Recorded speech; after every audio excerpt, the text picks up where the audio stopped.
देख रहे हैं the daily show with Munir Memon. अस्सलामुअलैकुम, आप देख रहे हैं प्रोग्राम मुनीर मेमन के साथ। आज बहुत सी अपडेट्स में बहुत सी आम खबरें हैं। एक जानिब तो पाकिस्तान क्रिकेट टीम अपनी बका की जंग के लिए एशिया कप में एक बड़े आम मैच खेलती हुई नजर आ रही है, तो दूसरी जानिब कराची और पाकिस्तान की सियासत में बहुत कुछ तब्दील हो रहा है। आज ऑफिशियल सीक्रेट एक्ट के हवाले से जो फैसला आया है चेयरमैन पाकिस्तान तहरीक इंसाफ के हवाले से और शाह महमूद कुरैशी के हवाले से, वो बड़ा इंटरेस्टिंग है क्योंकि जो उनकी जमानतों की दरख्वास्त थी वो मुस्तरद कर दी गई है। साथ साथ सदर पाकिस्तान ने इलेक्शन कमीशन को ये खत लिख दिया कि नवंबर के महीने में आम इंतखाबात कराए जाएं और जो 90 दिन की आईनी मुद्दत है उसको मरूज खाते रखा जाए। इसके अलावा जो एक और बड़ा अहम मसला है वो क्या मियां मोहम्मद नवाज शरीफ साहब वतन वापस आ रहे हैं। जिस तरह अंदाज से पाकिस्तान मुस्लिम लीग नून की क़यादत इस बात को कहती दिखाई दे रही है कि बहुत जल्द मियां मोहम्मद नवाज शरीफ साहब वतन वापस आ जाएंगे। पहले 17 अक्टूबर की, फिर 21 अक्टूबर की तारीख भी दी गई। हमारे साथ प्रोग्राम में सवाल से गुफ्तगू करने के लिए तीन बड़ी खास मेहमान मौजूद हैं। मैं तारुफ कर रहा था, चलो नासिर अजीम साहब जो कि एक लीगल एक्सपर्ट हैं, साथ में हमें ज्वाइन करें जहांगीर सैयद साहब जो कि सीनियर सहाफी तजज़ियाकार हैं, और टेलीफोन लाइन पर हमें ज्वाइन कर रहे हैं मीर असलम रिंद साहब। नासिर, अब जरा आपसे आगाज करते हैं आज की गुफ्तगू का। ये जो साइफर वाला मामला था, ऑफिशियल सीक्रेट एक्ट का जो मामला था, आज तहरीक इंसाफ के वकील काफी हद तक कॉन्फिडेंट थे कि जमानत हो जाएगी, बेल मंजूर हो जाएगी और ये सारे मामला तय हो जाएंगे, और कहीं ना कहीं एक तासुर भी था कि शायद मामला अब सेटल हो सकता है, लेकिन हुआ नहीं। अपडेट क्या है इस हवाले से आज? बहुत शुक्रिया मुनीर साहब आपका, आपके चैनल का, पैनल को भी सलाम, जहांगीर साहब को भी सलाम। मैं इस हवाले से कहना चाहूंगा, जो आज की हियरिंग हुई साहब की और जो प्रोसीडिंग हुई उसके हवाले से, जो आप वकला का जिक्र कर रहे हैं कि उन्होंने प्रेस कॉन्फ्रेंस की या मीडिया टॉक की, तो बात करते हुए नजर आए कि आज की जमानत हो जाएगी। देखिए, मीडिया टॉक अलग चीज है, ख्वाहिश का इजहार करना एक अलग मामला होता है। कोर्ट प्रोसीडिंग को देखा जाए, साइफर डॉक्यूमेंट को देखा जाए, अकॉर्डिंग टू लॉ देखा जाए, तो साइफर डॉक्यूमेंट में जो कुछ किया गया, जो कुछ हुआ और कानून क्या कहता है, इसके हवाले से मैं आपके सामने कुछ बातें रखना चाहूंगा। जो आज की प्रोसीडिंग है, आपको ये भी आपको देखने को मिला होगा कि कुछ देर पहले जब तक मीडिया और उसके अलावा जब तक ये बात मंजर आम पर नहीं आई, फैसला महफूज सुनाया नहीं गया, तो ये भी कहा जा रहा था सोशल मीडिया पे कि जमानत मंजूर हो चुकी है। लेकिन जब ये बात फैसला महफूज सुना दिया गया तो उसमें मालूम हुआ कि जमानत मुस्तरद कर दी गई। अच्छा, अकॉर्डिंग टू लॉ देखा जाए तो जो आर्मी एक्ट है 1952 का और ऑफिशियल सीक्रेट एक्ट है, उसके मुताबिक अगर देखा जाए तो ये इतनी कह लें कि रिस्ट्रिक्शंस हैं, जैसे एक आम से केस में एक लिमिटेशंस होती हैं, इसी तरह इस मामले में भी ये जमानत यहां से मंजूर होना मुमकिन नहीं था, मुमकिनात में नहीं था। जो उनकी लीगल टीम की जानिब से अक्सर बयानात आते हैं या पीटीआई के ऑफिशियल जो ओहदेदार हैं वो बात करते हुए नजर आते हैं, लेकिन वो ख्वाहिश का इजहार तो कर सकते हैं। अकॉर्डिंग टू लॉ देखा जाए तो मैं समझता हूँ बेहतर फैसला है, और अदालत ने जबरदस्त फैसला दिया है। इन्हें अब चाहिए कि इस फैसले को सेल करें, अपर फोरम में जाएं ताकि आगे इनको रिलीफ मिल सके। अपर फोरम क्या हो सकता है नासिर, ये प्लीज बताइएगा, what is the upper forum यहाँ पे, इसके बाद क्या होगा? देखें, अपर फोरम में यहां से बेल रिजेक्ट होना, अपर फोरम हाई कोर्ट हो सकता है और उसके बाद सुप्रीम कोर्ट हो सकता है। लेकिन ये जो मैं आपको एक बात क्लियर करना चाहूंगा और आपके सामने रखना चाहूंगा कि जो तरमीम में प्रेसिडेंट ऑफ पाकिस्तान ने साइन नहीं किए थे, मगर उसके बावजूद भी जो आर्मी एक्ट 1952 है या इसके साथ साथ जो ऑफिशियल सीक्रेट एक्ट है उसमें इतने ज्यादा लॉज स्ट्रिक्ट हैं कि जो साइफर के हवाले से मिसमैनेजमेंट प्राइम मिनिस्टर ऑफिस और वजारत खारजा से हुई, तो जो को अक्यूज्ड हैं शाह महमूद कुरैशी और इमरान खान, मुझे नहीं लगता कि बहुत जल्द भी इनकी जमानत इस मुकदमे में हो सकेगी। प्लीज इस पर ऐड कीजिएगा, क्योंकि आज तहरीक इंसाफ काफी ज्यादा तवक्कुआत रख रही थी कि इस हवाले से कोई अच्छी खबर आएगी तहरीक इंसाफ के लिए, बट एज ऑफ नाउ जो पहले कुछ देर पहले तक इतना था, जैसे कि नासिर साहब ने कहा कि बेल एक्सेप्ट हो गई और सारे मामला हो गए और बरियत होने जा रही है, बट ऐसा कुछ हुआ नहीं जब फाइनल जजमेंट सामने आई। What's your take on that? आप एक्सपेक्ट कर रहे थे कि कोई जमानत हो जाएगी?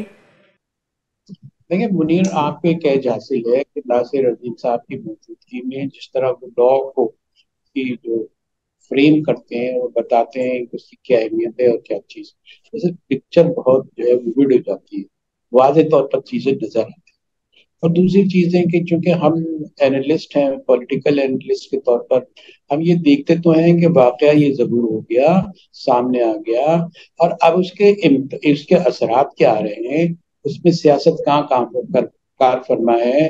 फैसला अपनी जगह पे, हम्म। वो जो है लीगल फैसला होता है, उसको आप क्या कह सकते हैं। सही। वो तो एक अथॉरिटेटिव फैसला होता है कि उनका हक होता है, वो फैसला दे दिया उसके लेकिन लेकिन बाद। जहांगीर साहब, एज ऑफ नाउ, मैं मुझे पता है ये बड़ी टेक्निकल बात है, बट आपको लग रहा है कि इस केस में इतना सब्सटेंस मौजूद है, दैट मींस कि अभी जो खान साहब की बेल है उसको रिजेक्ट किया गया, that means the substance is there, और कहीं ना कहीं तहरीक इंसाफ के लिए अच्छी बात नहीं है।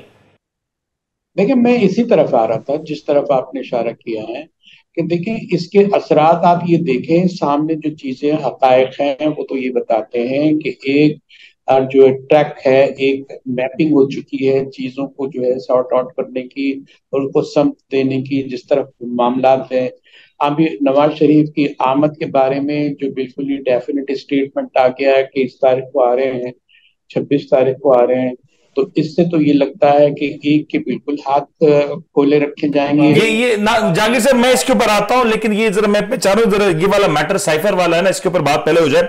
नवाज शरीफ साहब के ऊपर तो हमने जरा तफसीली गुफ्तगू भी करनी है ना। नासिर साहब, ये जरा समझाएं, आज की जो बेल रिजेक्ट हुई है तहरीक इंसाफ के चेयरमैन इमरान खान साहब की और शाह महमूद कुरैशी की, और असद उमर की बेल एक्सेप्ट हो गई, if I am not wrong, तो क्या कहीं ना कहीं कोई सब्सटेंस मौजूद है, इतने क्लियर एविडेंस मौजूद है, दैट मींस कि बेल नहीं दी गई, बेल ग्रांट नहीं की गई? तो जो केस की जो मेरिट होती है, जो नासिर साहब, नासिर साहब, जी जी नासिर जी, साहब। जहां तक मुनीर साहब, असद साहब के मैटर की बात है कि असद साहब को भी साइफर केस के हवाले से जमानत मिल गई। देखिए, हर मामले का एक रोल होता है, एक्यूज का रोल होता है। जो को अक्यूज इस वक्त इमरान खान साहब, chairman Pakistan Tehreek Insaf, vice chairman Shah Mahmood Qureshi, ये तो दोनों को अक्यूज और मेन अक्यूज हैं इस मुकदमे के। और मेन अक्यूज में जो माल मुकदमा जिसे कहा जाए या साइफर डॉक्यूमेंट कहा जाए, तो वो तो जिम्मेदारी थी प्राइम मिनिस्टर ऑफिस की और वजारत खारजा की। असद उमर साहब का रोल जरूर होगा इसमें, लेकिन इस हद तक नहीं होगा कि वो जमानत के हकदार नहीं थे। और जहां तक बात है, आपको याद होगा कि इंटेरोगेशन हुई थी, असद उमर साहब अरेस्ट हो गए थे दोबारा जब सेकंड टाइम हुए, तो कुछ देर के लिए इन्वेस्टिगेशन होने के बाद जब वो बाहर रिहा होकर आए, तो आपको ये बात भी लेकिन नासिर, एक में पॉइंट है, मैं आपकी बिल्कुल बात से मैं बिल्कुल एग्री करता हूं, इस तमाम तर मैटर में वजीर दाखिला का भी एक किरदार था, और आपको पता है उस वक्त की बात बड़ी चली थी कि जो वजीर दाखिला है वो इस सब के ऊपर कोई एक्शन ले सकता है, या क्या उसकी इन्वॉल्वमेंट है? अगर मैं गलत नहीं हूं तो उसके ऊपर ऐसी कोई बात नहीं हुई है। असल में जो वजीर दाखिला थे उस वक्त के, आई थिंक शेख रशीद साहब होंगे। मैं अब आपको एक और बात करता चलूं कि अरेस्ट का इंतजार है, उनकी गिरफ्तारी का इंतजार किया जा रहा है। और आपको मालूम है, जराए यही कहते हैं, बहुत सारे लोगों से सुनने को मिलता है कि वो इस वक्त पाकिस्तान में मौजूद नहीं है। टीम तैयार कर ली गई है कि उनको अरेस्ट किया जाए। उन पर भी बहुत सारे मुकदमात हैं और बहुत सारे मुकदमात आगे भी दर्ज होना या ऑलरेडी जो दर्ज हो चुके हैं उनमें उनकी इंटेरोगेशन, अरेस्ट मकसूद है मुख्तलिफ इदारों को, पुलिस, FIA और डिफरेंट जो इदारे हैं। अब आप साइफर डॉक्यूमेंट की बात करते हैं तो बिल्कुल वजीर दाखिला की जो उस वक्त की स्टेटमेंट्स थी, या जो वजारत दाखिला होती है जो अंदरून के मामलात को देखती है, पाकिस्तान के मामलात को देखती है, तो वो उस वक्त भी जिम्मेदार ठहराए जा सकते हैं इस मामले में, वो भी को एक्यूज के तौर पर। ये बड़ा इंपॉर्टेंट पॉइंट है जहांगीर साहब, ये प्लीज ऐड कीजिएगा जहांगीर साहब। क्या आपको लगता है कि अब जो बेल एक्सेप्ट नहीं हुई है तो इस केस का दायरा इख्तियार बढ़ाया जाएगा, मजीद लोग शामिल तफ्तीश किए जाएंगे और मजीद इसमें बड़े अहम नाम इसमें सामने आ सकते हैं? जहांगीर साहब, बिल्कुल साहब, देखिए आपने ये बात की कि असद उमर की बेल क्यों हो गई और इन दोनों की बेल क्यों नहीं हुई, परवेज रशीद की अभी उनकी बात होती है कि रशीद उनकी बेल के कैसे नहीं हो रही है, उनको अरेस्ट करते होते हैं, लेकिन इन्होंने एक एहतियात बरती थी। अब आप इनके स्टेटमेंट देखें, शेख रशीद के स्टेटमेंट देखें, या जो है हमारे असद उमर का नेशनल स्टेटमेंट देखें, वो बड़े लगे बंदे अंदाज में कहते थे, जैसे हेयर से कह रहे हो, सुनी सुनाई कह रहे हैं। वो कहते थे कि इमरान खान कह रहे हैं तो सही कह रहे होंगे।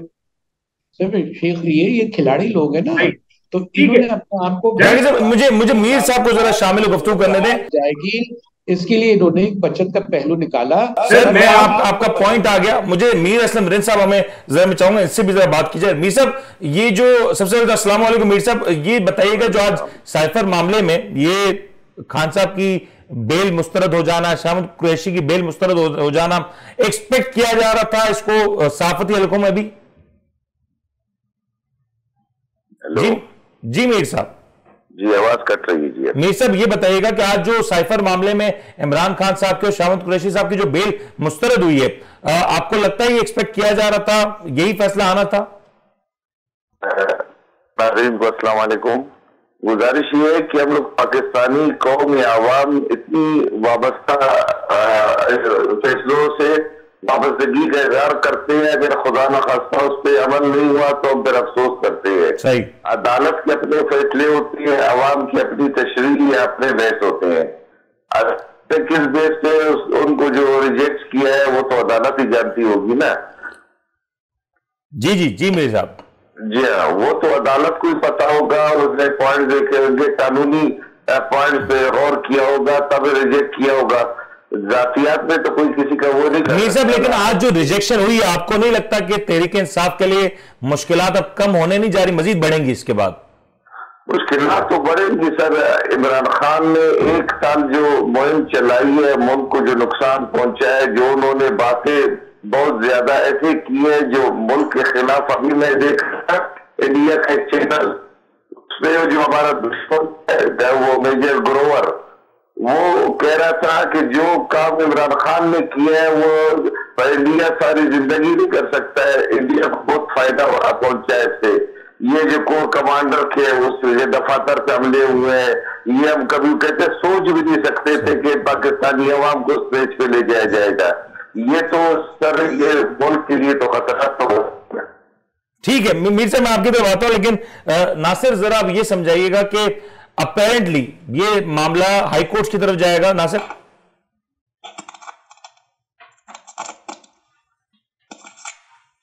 नासिर आपको आवाज आ रही है? जी जी मुझे आ रही है। नासिर आप ये बताएं, अब अपेरेंटली ये मामला हाई कोर्ट की तरफ जाता हुआ दिखाई दे रहा है हमें? बिल्कुल। हमेशा जब भी जो फोरम होता है वो अपर फोरम ही अवेल किया जाता है और वहीं पे ये अब जाएंगे, क्योंकि यहाँ से तो इन्हें बेल नहीं मिल सकी और इन्हें जाना भी वहीं चाहिए, क्योंकि वही राइट फोरम है और वहां पर जाकर ये अब बेल अप्लाई करेंगे साइफर केस के हवाले से। बट बेल ना मिलना ना सर, प्लीज टेक्निकलिटीज को बताइएगा। बेल का ना मिलना और एक फैसला ये हो जाए कि ये मुलविस थे, ये दोनों में बड़ा फर्क है। अभी तक मामला तो बीच में है। देखिए मैं आपको अर्ज कर दूं कि जो मामला जमानत का होता है और जो ट्रायल का होता है, दोनों एंटायरली डिफरेंट होता है। जमानत के प्रोसेस में हमेशा बेल मिलती है कुछ डॉक्यूमेंट के फैक्ट्स को देखकर जो मौके पर मौजूद होते हैं और जो डिपार्टमेंट की रिपोर्ट आती है उसके मुताबिक उसको पढ़ के ये सारा मामला होता है, और कानून की लिमिट्स को देख के होता है। मैं आपको एक मिसाल दे दूं कि कुछ ऐसे ऑफेंस होते हैं जो नॉन बेलेबल होते हैं। जब नॉन बेलेबल ऑफेंस हो तो जो लोअर कोर्ट्स होती हैं वो कभी भी आपको बेल ग्रांट नहीं करती, हमेशा अपर फोरम में जाकर आप उस फैसले को सेल करते हैं, वहां पर जाकर आपको बेल वगैरह मिलती है। अब बात कर लेते हैं कि क्या ये इसमें मुलविस पाए जाएंगे, तो वो जब ट्रायल चलता है मुनीर साहब, जब ट्रायल चलेगा, ट्रायल कंप्लीट होगा तो ये शहादतें वगैरह इनके खिलाफ आएंगी। जैसे तोशा खाना केस आपको याद होगा, तो वो एक कंप्लीट प्रोसेस है, वो फॉलो होगा पहले ना, दैट इज वेरी क्लियर कि एक लॉन्ग टर्म प्रोसेस है, ट्रायल होना है, लाहौर हाई कोर्ट में जाएगा एंड अपेरेंटली अगर वहां पे शायद मामला ना हुआ तो सुप्रीम कोर्ट में, तो ये कहीं ना कहीं मामला लटका है, उतनी जल्दी हल नहीं होने जा रही है। देखिए मुनीर साहब, हमेशा बेल के टाइम देखा जाता है कि क्या ये मैटर बेलेबल है या नॉन बेलेबल है। ये सारी चीजें इस मैटर में देखी जाती हैं और आपको मैं पहले भी अर्ज कर चुका हूं कि जो आर्मी एक्ट है 1952 का, या जो डिफरेंट एक्ट रिलेटेड बने हुए हैं, या जो सीक्रेट एक्ट है, वो इंतहाई सख्त कानून है। अगर आप सिविलियन कोर्ट्स में भी उसको ट्रायल करते हैं या सिविलियन कोर्ट्स में जैसे अब बेल को सुना जा रहा है, तो उस कानून से बाहर तो कोई भी नहीं जा सकता। कानून के दायरा इख्तियार में रह के फैसले आते हैं। नासिर ये पॉइंट आपका वैलिड है और मैं ये आपका पॉइंट हमारे पास आ चुका है, मैं मीर साहब जरा ये प्लीज इसके ऊपर रोशनी डालिएगा कि अब क्योंकि तहरीक इंसाफ अब मेरे ख्याल से सबसे पहले हाईकोर्ट जाएगी और हाईकोर्ट में कोशिश की जाएगी कि वहां से मामला को बेहतर किया जाए।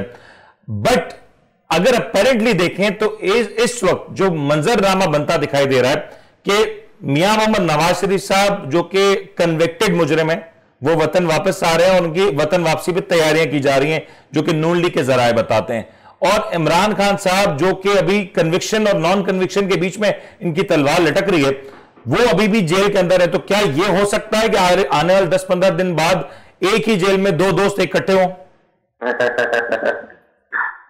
गुजारिश ये जी वकील साहब ने जो है ना बिल्कुल तशरीह पॉइंट ऑफ व्यू से कर दी, जो पॉइंट्स बिल्कुल वो कह दिया कि पॉइंट्स को देखती है शायद ये नवाज शरीफ साहब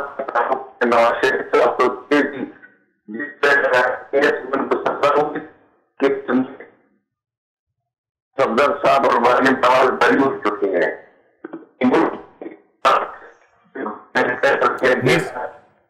मीर साहब आपकी लाइन में डिस्ट्रक्शन, अगर आप रिकनेक्ट कर सकें मीर साहब को प्लीज। जी दूसरा नंबर सर आप प्रोड्यूसर साहब प्लीज कनेक्ट करिएगा। जहांगीर साहब ये सवाल आपसे भी है कि अब यहां पे बेल हुई नहीं, वो वापस आ रहे हैं, दो दोस्त इकट्ठे एक साथ होने जा रहे हैं, कि आपको लगता है एक साथ एक ही रूम शेयर करेंगे? देखें इसका आधा जवाब तो हम पहले दे चुके हैं। जी जी सर बिल्कुल दे चुके हैं, रूम शेयरिंग का जवाब दे दें खाली। जाएगा एक को जो है फ्री किया जाएगा, हमेशा यही खेल होता रहा है। कैसे हो सकते हैं जहांगीर साहब, कैसे फ्री हो सकते हैं एज ऑफ नाउ?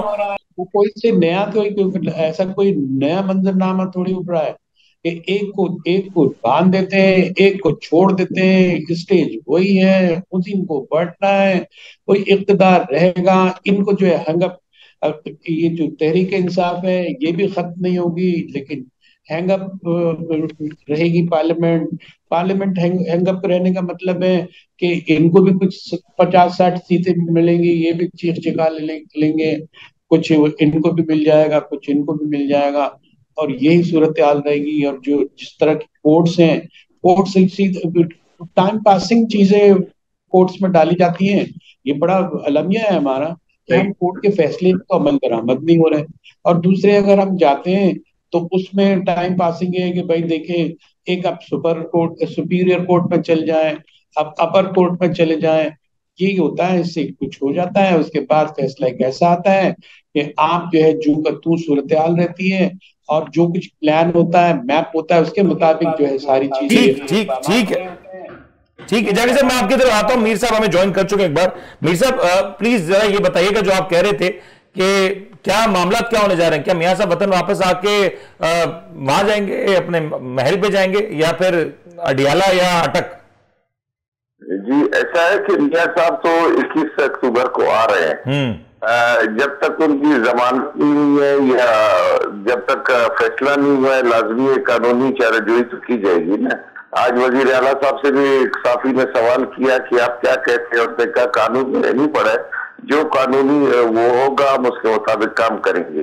बट अगर जमानत ना हुई, मैं एक मफरूजे के तौर पे पूछ रहा हूं कि अगर कोई ऐसी सूरत हाल हो जाए कि मियां साहब की जमानत ना हुई, फिर भी क्या मियां साहब 21 तारीख को वापस आएंगे, आपको लग रहा है?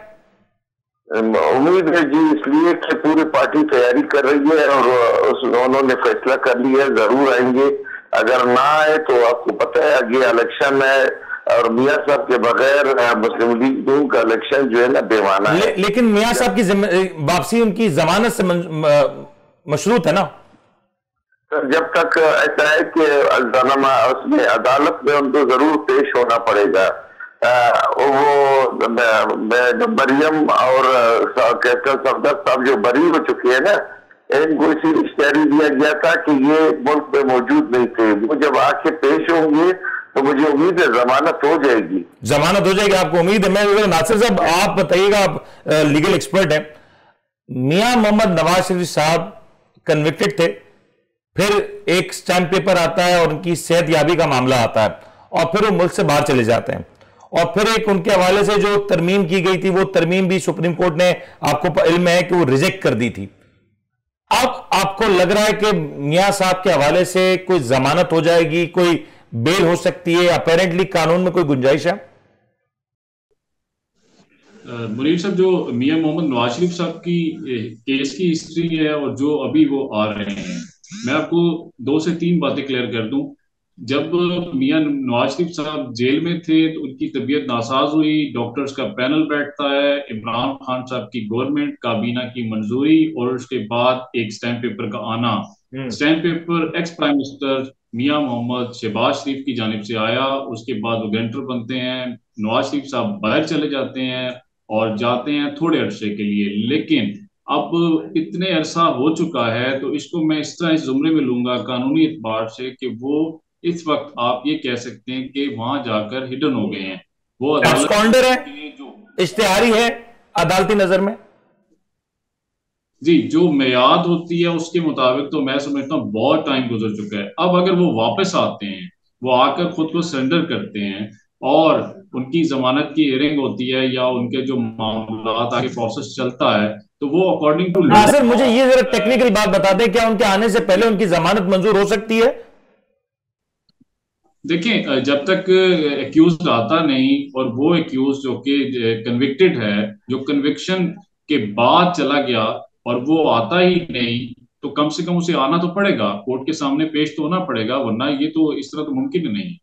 लेकिन मैं फिर एक और चीज ये भी है कि मियां साहब के हवाले से, मियां साहब convicted as you said and that is the fact right now कि वो कन्विक्टेड हैं, तो क्या कन्विक्टेड होके अब उनको बेल मिलने के आपको लगता है कि चांसेस हैं, ज्यादा ब्राइट चांसेस हैं? देखिए, ये ऐसे ही है जैसे तोशाखाना केस में इमरान खान साहब कन्विक्टेड हो गए थे और उसके बाद इमरान खान साहब की दरख्वास्त जमानत को मंजूर कर लिया गया और जो अपील समाअत है वो अभी मुकर्रर होना बाकी है। तो जमानत तो मिल सकती है, जमानत तो किसी भी केस। बट यहां सुप्रीम कोर्ट का मैटर था ना, बट ये सुप्रीम कोर्ट का डिसीजन है, इसके ऊपर कोई कोर्ट नहीं थी, और वो जो फैसला जो आईनी तरामीम की गई थी वो भी सुप्रीम कोर्ट ने रिजेक्ट कर दी है, तो फिर उसके बाद कोई गुंजाइश नजर आ रही है? देखें, अब जो जो डेवलपमेंट नहीं हुई है, जो न्यू डेवलपमेंट है, अगर उसके मुताबिक देखा जाए, आप सिर्फ एक मुकदमे की बात करें मियां मोहम्मद नवाज शरीफ के, तो जो डॉक्यूमेंट्स उनके होंगे और जो लीगल कितनी भी बाइंडिंग्स होंगी उसके मुताबिक तो कोर्ट ने फैसला करना है कि होता क्या है। लेकिन अगर आप बात करें कि मियां नवाज शरीफ साहब के वो जो एक तरमीम की गई थी, क्या उन्हें वो रिलीफ मिलता है कि नहीं, वो तो बिल्कुल, वो तो कानून ही खत्म हो गया। बिल्कुल ठीक है। मैं जहांगीर साहब, आप प्लीज इसके ऊपर, मुझे नासिर आपकी तरफ आता हूं, जहांगीर साहब प्लीज इस पर ऐड कीजिएगा। जैसे कि मीर साहब अभी फरमा रहे थे कि मियां साहब का वापसी आना पक्का है और 21 तारीख को गालबन जो नून लीग की क्यादत कह रही है मियां साहब वापस आ जाएंगे, लेकिन फिर सवाल वही है कि अगर बेल मिली तो फिर मामला बिल्कुल क्लियर है, नहीं मिलती तो फिर क्या मियां साहब वतन वापस आएंगे? और क्या मियां साहब को बगैर मुल्क में ना होने के बावजूद क्या बेल मिल जाएगी ऐसे सिनारियो में जब वो खुद एक कन्विक्टेड है? देखें, एक बात है, इसमें 2-3 बात आप कर देते हैं, बड़ा मुश्किल हो जाता है। एक तो सबसे पहले ये है कि जो उनको बेल बेल क्यों मिलेगी और उन इतने कॉन्फिडेंटली पूरी पार्टी कैसे है कि वो यहाँ आएंगे, जो ट्रायल होंगे और वो पहले ही जो है उनको जमानत भी मिल जाएगी, उसके बाद जो है मराहिल तय होंगे और वो जो है वो सेट असाइड हो जाएगा, एक तरफा हो जाएगा, फैसला आ जाएगा और ये क्लियर हो जाएंगे। क्यों? उसकी वजह है कि एक लकूना रखा जाता है, वो बहुत बुनियादी है, वो ये है कि अगर अगर इन्हों किसी शदीद किस्म के हीनियस क्राइम में इनको आप निकाला जाता तो फिर तो बहुत मुश्किलात होते, लेकिन निकाला गया, अकामा में निकाला गया एक छोटा सा इल्जाम लगा के, इसलिए कि ये विंडो और ये डोर खुले रखे जाते हैं जब इस तरह के मुतनाज़ फैसले आते हैं कि अगर जरूरत पड़ी तो फिर क्या होगा, अगर इन्हीं की जरूरत पड़ी तो आगे का पता नहीं है। तो उसके लिए मैपिंग के लिए रखा यह जाता है कि अब अगर जरूरत पड़ी तो केस को कमजोर रखा जाए। तो ये अकामा सबके ये इनको बड़ी एज हासिल रही है कि कहेंगे अकामा में हमें निकाल दिया और हमें पैसे लेने पे 10,000 20,000 पे हमें निकाल दिया। तो ये बात ठीक थी, और जब ये बात अब ये वक्त आया है तो उनको ये सिग्नल से उनको समझ में आ गई ये बात, नवाज शरीफ को, नवाज शरीफ साहब की पार्टी को ये समझ में आ गई है कि ये वक्त आ गया है। लेकिन जहांगीर साहब, अगर मैं आप जो बात कह रहे हैं बिल्कुल ठीक है, मैं उसको चैलेंज नहीं कर रहा, लेकिन एज ऑफ नाउ जो कह रहे हैं आप, जो कह रहे हैं, मैं कहता हूं, मैं हो जाता है, वही बात हो जाती है, और मियां साहब की बेल भी हो जाती है, और पॉलिटिक्स में एक्टिव भी हो जाते हैं। सिनेरियो नहीं बदल जाएगा पाकिस्तान की पॉलिटिक्स का? फिर एक सियासी जमात खुद को लेफ्ट आउट फील करेगी, उसके वर्कर्स लेफ्ट आउट फील करेंगे। भाई सिनेरियो बदल नहीं जाएगा, सिनेरियो रिपीट होगा। ये हमारी तारीख का हिस्सा है। इसी तरह ये 20 साल से होता रहा है। वही पुरानी कहानी, वही पुरानी कहानी है कि वो आया, वो गया, इधर आ गया, उस पर इल्जाम लग गया। अभी इन पे इल्जाम इतने शदीद नजर आ रहे हैं, सीक्रेट एक्ट भी आ गया, तो शाखाना भी आ गया, सब कुछ आ गया। अगर इनकी किस्मत के दिन फिरने का वक्त आ गया और तो इनके लिए भी। आपको लगता है कि मियां साहब की वापसी नून लीग को या पाकिस्तान की मौजूदा माशी हालत को कुछ बेहतर कर सके? नून लीग और माशी हालत दोनों को ही बता दें प्लीज।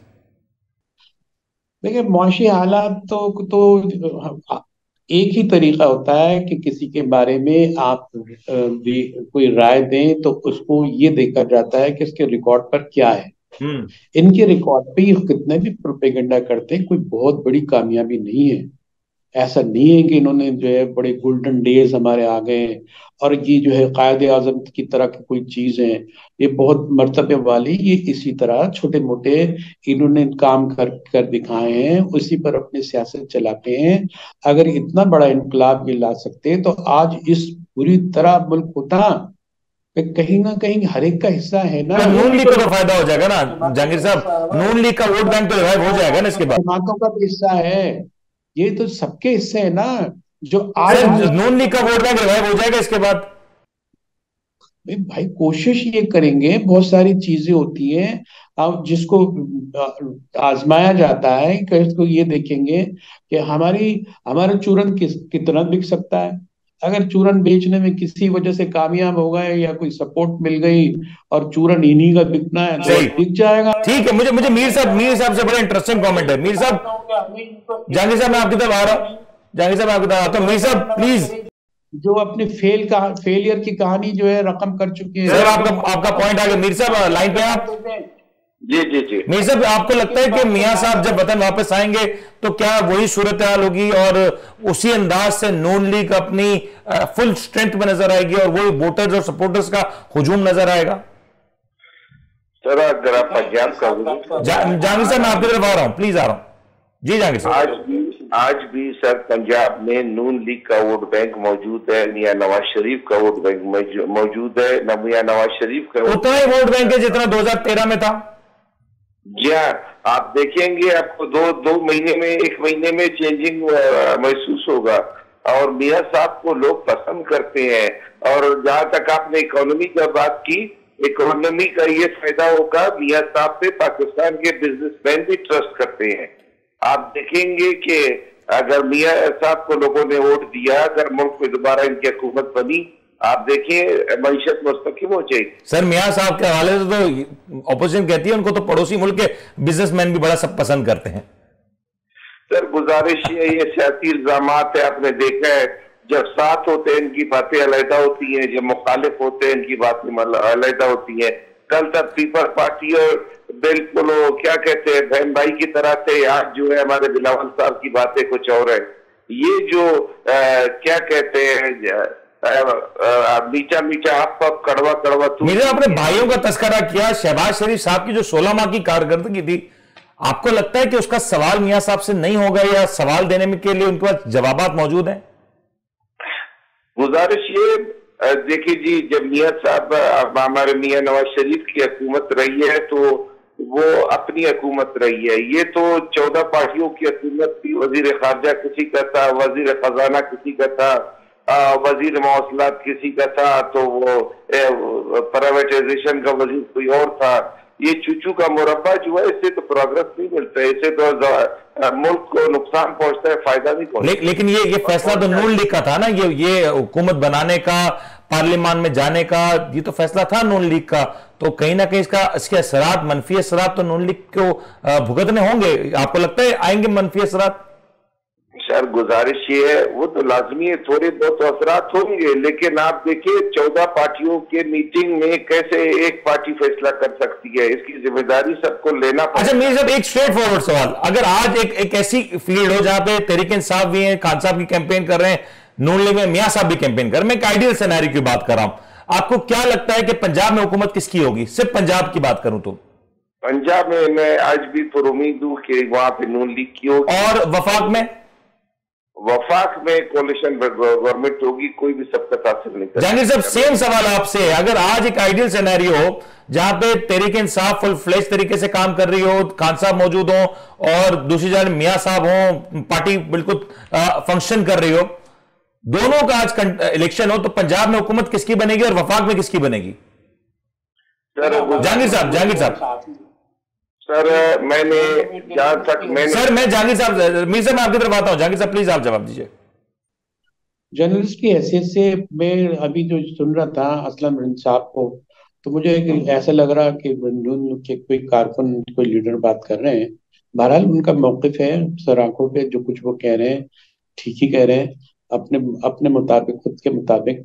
तो लेकिन हम ये कहना चाहते हैं कि देखें, आप अभी दावेदार हैं, आपने मफरूज़े कायम किए हैं, इलेक्शन से पहले सारे यही बातें करते हैं। जहांगीर साहब मुझे मुझे मुझे जवाब तो दे दें, मुझे ये तो बता दें, पंजाब में आज अगर एक इलेक्शन हो किसकी हुकूमत बनती है?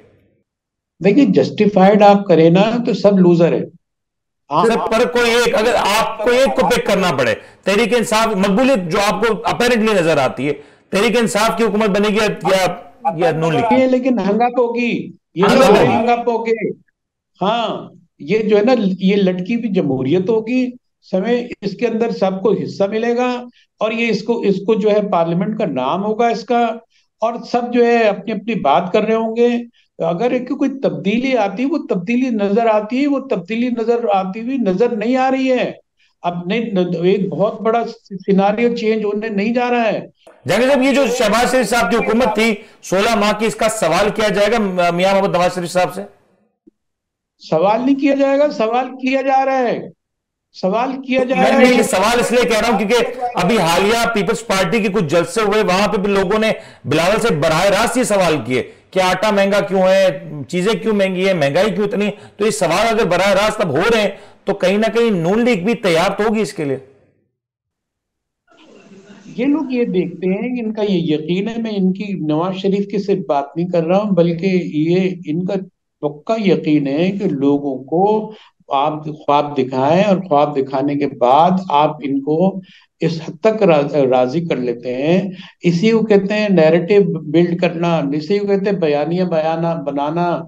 और लोग हमारे पढ़े लिखे हैं नहीं, बयानिया में आ जाते हैं और वे फिर किसी न किसी को जो है वोट डाल देते हैं। लेकिन अगर लोगों को अगर ध्यान होता, और अगर सियासी हुई, मैं ये नहीं कह रहा हूँ कि हमें हमारी सियासी फिक्र नहीं है। आखिरी 3 मिनट में मुझे क्विकली एक कमेंट करते हैं, जो सदर पाकिस्तान ने जो लेटर लिखा है, आपको लगता है कि सदर पाकिस्तान का लेटर जो इलेक्शन कमीशन को लिखा गया है इलेक्शंस के हवाले से नवंबर में, वो उसके ऊपर अमल दरामद हो रहा है? नहीं, लास्ट 30 सेकंड में प्लीज आप ऐड कर दें।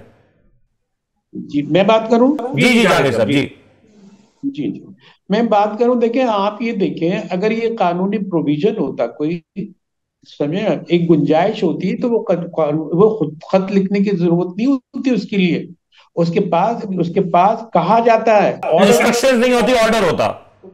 हाँ, आप खत लिख रहे हैं, मोहब्बतनामा लिख रहे हैं, नफरतनामा लिख रहे हैं, आप लिखते रहे, कौन आपको लग रहा है इम्प्लीमेंट नहीं होगा ना? आपको ये लगता है इम्प्लीमेंट नहीं होगा?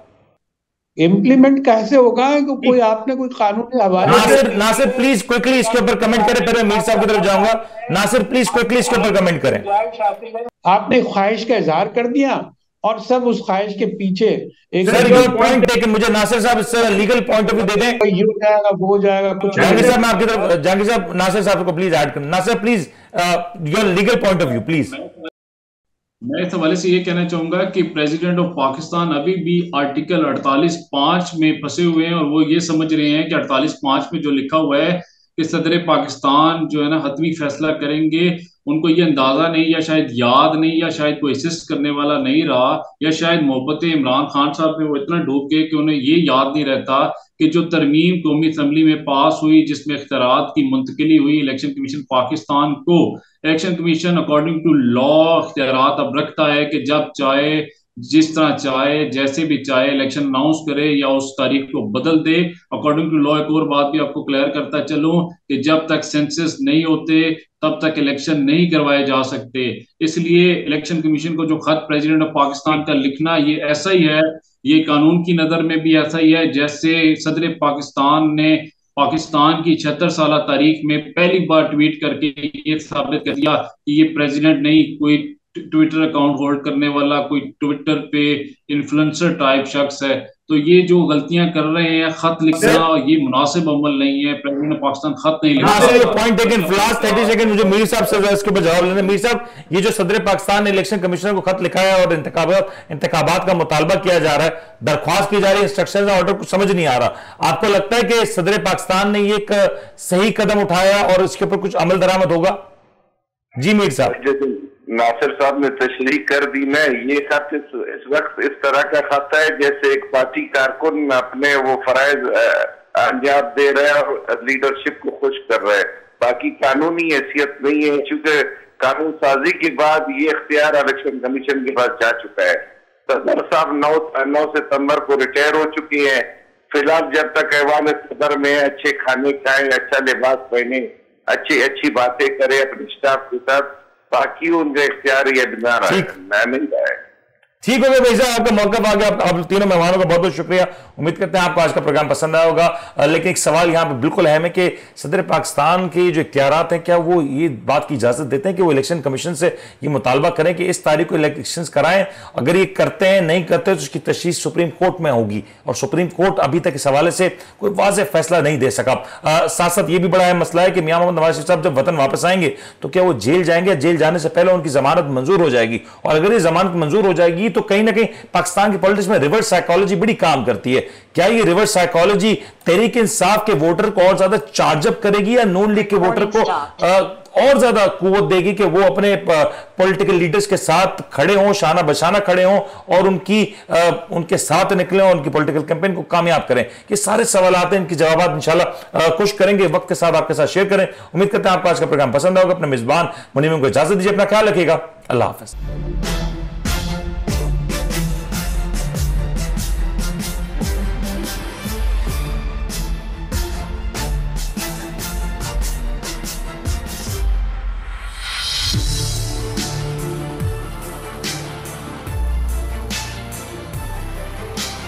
आप देख रहे हैं the daily show with Munir Memon.